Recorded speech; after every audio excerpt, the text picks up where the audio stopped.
காரைக்குடி அருகே மின்சாரம் தாக்கி உயிரிழந்த மாணவனின் உடலை வாங்க மறுத்து உறவினர்கள் போராட்டம் நடத்தினர்.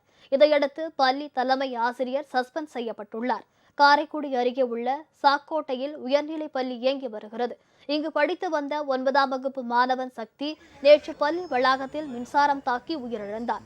அவனது உடல் பிரேத பரிசோதனைக்காக அரசு மருத்துவமனையில் வைக்கப்பட்டுள்ளது.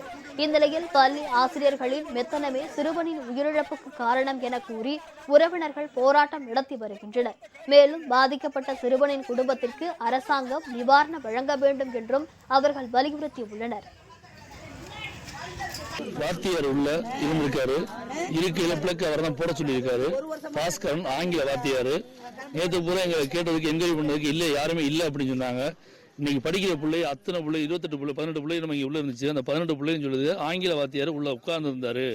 அடிச்சு விழுந்த உடனே பாஸ்கர் பேர் அடிச்சு சாக்கடிச்சு விழுந்த உடனே இவர் எந்திரிச்சு அதிர்ச்சி என்னாலும் அவர் போய் தொடக்கூட இல்லை.